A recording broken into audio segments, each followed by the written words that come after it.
agad-agad naramdaman kong immature 'tong kadil ninyo or yung lumalabas sa energy ninyo 'no, immature siya 'no. Siya yung energy 'no na parang kung ano, nung baby siya 'no, siguro mga 5 months bago yung tunay na paglabas niya sa kanyang sa nanay niya 'no is kailangan niya ng incubator. Kulang na kulang 'to. Masyado siya ritong immature. Ganun yung nakikita ko rito. Ayan 'no, immature na immature 'di ba? Tignan mo 'yan. Hmm, parang may tinatakasan pa dito. Tignan mo naman 'yan 'no. Oh. And for some reason nakukuha ko yung energy niya na parang may pagka-selfish. Pero siyempre, 'wag muna natin siya masyadong i-judge. Kahit medyo ramdam na ramdam ko na. Okay? So, let us see more information. Thank you, Archangel Michael, together with the angels and spirit guides.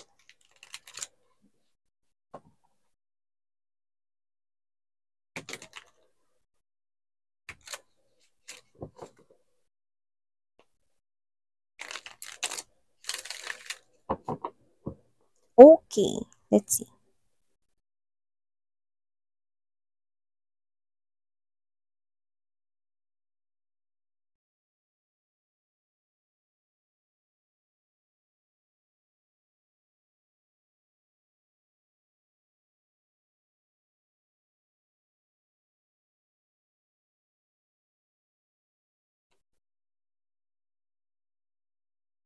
Naku.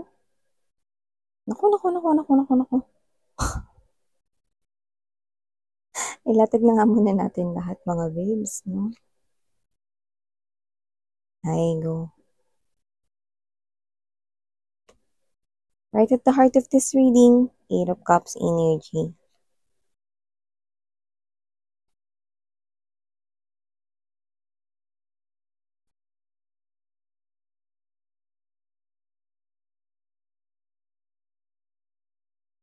Ay, go.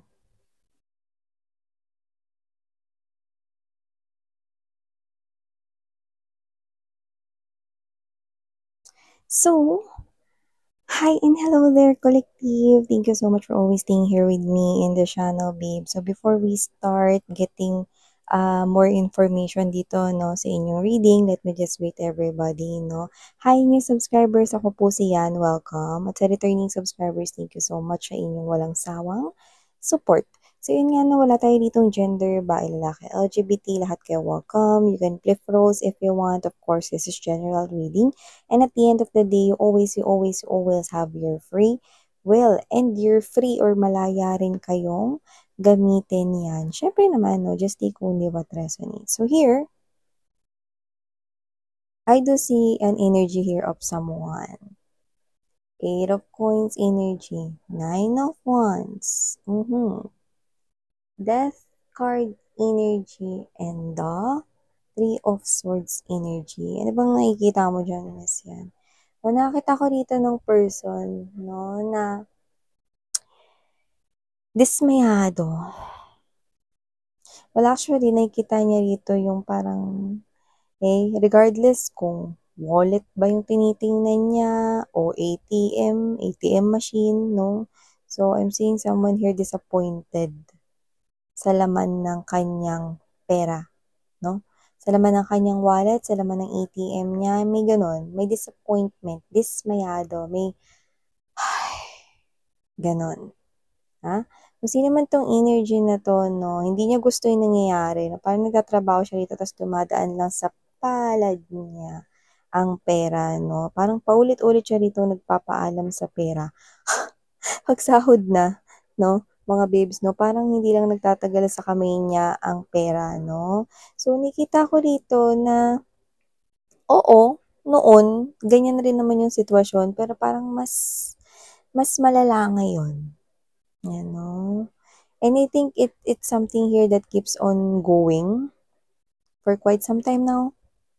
So I do see na this person here could be someone na Hindi siya sanay na nakikita niya yung pera niya rito ng pababa, no? Na kahit sumali siya sa therapy ng Itbulaga, no? Dahil pababa, no, ang kanya ritong budget. At pababa ang kanya ritong pera, no? Niiinis siya rito. Yan. Alam mo kasi, nangyayari rito, tinatawag niya kasi rito, may mga moon card energy kasi rito, mga babes, no? Ten of Wands in reverse and Eight of Swords. I do see na meron ditong mga bagay na tinatawag niyang unexpected. Unexpected kasi hindi niya nakitang paparating. Pero kung nag-isip siya, nakita niya sana. Diba? Alam mo kasi kaya nga may tinatawag tayo dito mag-isip muna bago gumawa ng aksyon, 'di ba? So, nakita ko rito na itong person na 'to, no, tinatawag niya yung mga nangyayari ngayon sa buhay niya na unexpected daw, no? Pero sa tingin ko kaya 'to naging unexpected kasi hindi niya 'to nakitang paparating, no? Paano ko ba 'to sa inyo ipagsasalarawan, no? So, ganito kasi yan, eh. Okay? So, maaaring kung sino man 'tong energy na 'to, posibleng nagkaroon kayo nito ng matinding ending. So, posibleng past lover mo 'to, ex mo siya. Okay? So, kung sino man 'tong energy na 'to, no, posibleng meron siya ritong bagay na dinideal ngayon na gustong-gusto niya sanang mabago yung sitwasyon na yan with the Ten of Wands right here. Pero tingnan mong hirap. Ten of Wands is in reverse position. Nahihirapan siya to deal with this thing, pero wala siyang magawa, kundi i-accept na nangyayari to sa kanyang buhay ngayon, no? Na nasa isang sitwasyon siya ngayon ng buhay niya na walang ibang naglagay sa kanya sa ganyang sitwasyon kundi siya. So, parang siya 'to na nagtatrabaho rito 'no, ta's pababa naman din yung budget 'no. Parang everytime na magsasahod siya rito hindi na siya na-excite 'no, hindi na siya yung klase ng employee na na-e-excite sa sahod niya. Kasi meron ritong mga sinasabi siyang unexpected daw 'no, na mga sitwasyon 'no. Parang ang dami nung unexpected, eh, madami, eh, 'no. So, kung sino man 'tong energy na 'to malamang may third party rito, posibleng meron na silang anak 'no. Eh, siyempre alangan namang hindi gumastos 'no, siyempre bibiling diaper, bibiling gatas, bibili ng kahit na ano 'no.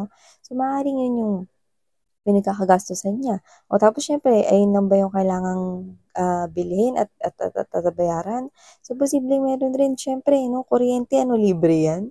Siyempre kailangan bayaran rin yan 'no, ano pa, tubig, mineral water dapat 'no, malinis na tubig 'no. Ta's babayaran mo pa yung tubig 'no, Manila Water, Maynilad. Meralco 'no, ano pa, 'di ba? Kung nangungupahan pa na pababa rito yung budget niya 'no. So, sumasakit dito yung ulo niya kasi hindi niya na rito nagagawang maging buhay binata or buhay dalaga, hindi niya rito mabili yung mga gusto niyang bilhin dito dahil ang dami na ritong tinatawag niyang unexpected situations daw na maaaring may third party rito or may kinakasama siya ngayon at puwedeng buntis yun 'no or nanganak na, may ganyan. So whatever the case may be, just take how this resonates, no? But someone here wants to leave a situation here. Nasa mind niya rito, no, na iwanan itong responsibilidad na ito, ano man yan. May bata man diyang involved, may third party mang involved dyan, no? I think merong strong third party involved. Why? Kasi meron siya ritong pinaka-wish eh. With this Nine of Coins energy, no, Eight of Wands in reverse, and the Seven of Wands, ibig sabihin nun, gusto ko na lang maging single, parang gano'n yung sinasabi niya rito, gusto ko na lang maging single or gusto ko na lang bumalik dun sa panahon na sarili ko lang yung iniintindi ko, 'yan 'no. Kung sino man ito 'no, this is someone here na 101% damuhong 'no. Sino ba naman mag-iisip ng ganyan, may ka-connect ka tapos gusto mong maging single. Tapos eto nakakabwisit 'no, talagang meron ditong lumalabas na puwedeng may bata na ritong involved 'no, pero gusto niyang takasan yung responsibilidad para magbuhay binata at magbuhay dalaga siya, 'yan. Wala tayong gender dito pero kung sino man 'tong lumalabas sa energy ninyo 'no, napakawalang ego. So, nakikita ko dito na kung sino man 'tong energy na 'to na gusto niya itong takasan, alisan 'no. Magulo yung isip niya rito ngayon 'no at medyo maiinitin at medyo bugnutin siya nitong mga nakaraang mga araw at buwan na nga 'no. So, nakikita ko rito na parang siya 'to na napipitpit or naiipit, gastos talaga yung iniisip niya. Hindi niya magawa, eh, 'no, may sinasabi siya rito, "Hindi ako makabili ng sapatos, hindi ako makabili ng damit." 'Yan 'no. Hindi ko magawa yung gusto kong gawin, yung mga sinasabi siya rito parang ginagawa ng isang person na malayang gawin yung mga bagay-bagay 'no, yung mga single ka pa. Yung gano'n yung klase ng energy na gusto niya ritong balikan, eh, 'no, parang gusto niya ritong umatras at bumalik dun sa mga panahon na wala siyang ka-connect dito, 'yan. So, hindi siya takot sa responsibilidad, ayaw niya ritong mabawasan yung pera niya 'no. Parang siya 'to na, "Teka lang ako naghirap dito sa pera na 'to, eh." Parang di niya naisip na, para naman 'to sa anak ko, para 'to sa pamilya ko, 'no. Kung may third party man dito 'no, maaaring hindi ikaw yung third party dito. Pero meron ditong person na lumalabas 'no, na ka-connect niya ngayon, puwedeng ito yung naipalit sa inyo. Pero tingnan mo naman yung sitwasyon nila ngayon 'no, ayaw niya ritong magbigay, nagbibigay siya pero napipilitan lang, you know. Para siya ritong timang na parang iniisip niya kailan ba matatapos ito, 'di ba? Kakaloka 'to.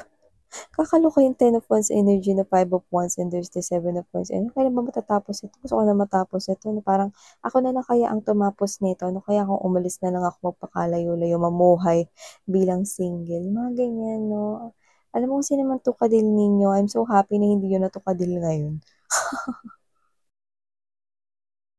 And kayo 'to, nakakuha ko rito ng energy 'no, na kung naging kayo man nitong person na 'to, thankful kayo na hindi kayo nagkaroon ng anak sa kanya 'no, para dun sa mga energies na hindi nagkaroon ng anak sa kanya. Kasi I think kilala mo yung ugali niya, eh, 'no. Ngayon, meron ditong lumalabas na other person, so puwedeng third party yun na kasama niya ngayon at posibleng meron na sila ritong, baby or may anak na sila rito 'no. Parang tinuturing niya isa itong sumpa 'no, na nagkaroon siya rito ng anak or ka in relationship, 'di ba damuhong talaga. Kasi naman 'tong energy na 'to, 'no, I think you're grateful na wala na siya sa life ninyo. Nagkaroon man kayo ng anak or wala, mas lalo kung wala, 'di ba? Mas happy kayo. Kasi kayo 'to na na-realize ninyo 'no, na buti na lang talaga hindi na kami niyan ng tao na 'yan, napaka hindi responsable. Walang wala ritong pangarap para sa pamilya niya sa future. Puro sarili niya iniisip niya. 'Yan. So, nakikita ko rito 'no na tama ka, puro sarili niya nga iniisip niya. Ayun 'no, gusto niya magkaroon ng new beginning dito sa sarili niya 'no. Parang siya 'to na mukhang timang 'no, parang hindi niya na 'to maiiwasan. Talagang meron na siya ritong responsibilidad pero tinatakasan niya 'no. Ayaw niya rito na nababawasan yung pera niya 'no, dahil daw sa ibang tao ba yun? Eh, ito na yung pamilya niya ngayon, eh, 'di ba? Posibleng nagsasama na sila, live-in. Puwede rin namang kinasal na sila ano, pero ayaw niya i-share yung pera niya. Ishe-share niya masama pa yung loob niya, galit siya, ano. Parang timang, anak niya naman yun. So, kung sino man 'tong energy na 'to 'no, walang kuwenta. Walang kakuwenta-kuwenta 'no. Sino ba namang matino at mature mag-isip, kung mature mag-isip ganito ba, 'di ba? Meron ka ng anak dapat matured ka na mag-isip. Eh, hindi siya gano'n. Gusto niya pa nga ritong tumakas na para mabili niya na yung mga iniisip niyang mga materyal na bagay para sa sarili niya 'no. Hindi niya isipin dito yung pambili ng gatas 'no, pang-doktor, pang-check-up ng kanya ritong misis or, pamilya nila yung isipin niya 'no, pero iniisip niya pa rito yung sarili niya 'no, at baka may chance namang ghost ito dun sa third party kung sino man yung kasama niya ngayon 'no, na posibleng hindi naman din third party pero meron na siya ngayong ka-in relationship. Balak niyang umiskapo. Ang tingin niya dun sa relasyon nila ngayon ay isang piitan 'no, na parang gusto niyang gumawa rito 'no ng manhole 'no, mula diyan sa piitan na 'yan 'no at lumusot siya dun at makalabas, makatakas 'no, ganun yung klase ng energy niya rito. Ito yung mga energy ng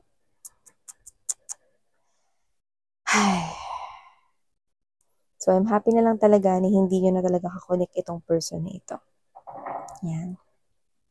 Major, major heartbreak ang iiwan niya rito sa taong ka-connect niya rito 'no, kasi siya 'to na energy na para siyang bata 'no. Yung iba naman sa kanila nasa tamang edad na 'no, pero alam mo yung energy niya yung parang naiinis siya kasi yung pera niya napupunta daw sa wala.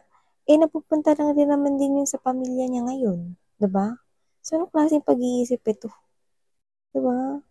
So, kung sino man 'tong energy na 'to 'no, ayan iniisip niya ngayon kailan ba matatapos ito, ako na lang kaya yung magtapos nito. Tuldukan ko na lang kaya 'to sa pamamagitan ng pagiging bula. Maging magician na lang kaya ako at i-magic ko yung sarili ko para mawala ako, 'no? Gano'n yung energy niya 'no. So, this person is a total heartbreaker. This person is someone here 'no, na hindi niya alam yung concept ng true love. Ano yun, sasamahan niya lang yung person niya 'pag maginhawa at masarap ang sitwasyon? If you know what I mean, I think this person here is yun lang yung habol niya. Possible, pleasure, lust, desire, sex. Tapos 'pag ganyan yung sitwasyon kailangan na maglabas ng pera rito, ayaw niya. Damo ko, 'di ba? So, kung sino man 'tong energy na 'to, ay naku. Alam niyo kung ba't siya lumalabas sa energy ninyo? Kasi I think this person here is repeating something that he or she had done with you before. Kasi ngayon may iiwanan na naman siya rito. Ayan o. So, hindi ko nakikita rito na babalik ito sa inyo kahit iwanan niya ito. Actually, gusto niya nga rito tumira na lang sa Mars. At magpakalayo-layo, no? At pwedeng manghiram rito ng space shuttle, no? At baka pumunta na sa pinakadulong planeta para doon na lang manirahan, no? So, sarili niya lang yung iniisip niya dito, no? Bagay na bagay talaga sa kanya yung all by myself. So, yeah, whoever this energy is, ay, go. Ay, go. Okay, ito yung nakuha nating message dito ngayon, no? Medyo sabaw yung message na nakuha natin ngayon, no? Pero ito yung nakuha today kasi maaaring ito yung strong din nangyayari ngayon sa person na to, no? Still, na naglilinger dito dahil I think this person here is posibleng naiisip ka niya, no? Recently, but not in a romantic way, no? Baka iniisip ka niyang utangan, yung mga ganung bagay, no? Damuhong talaga.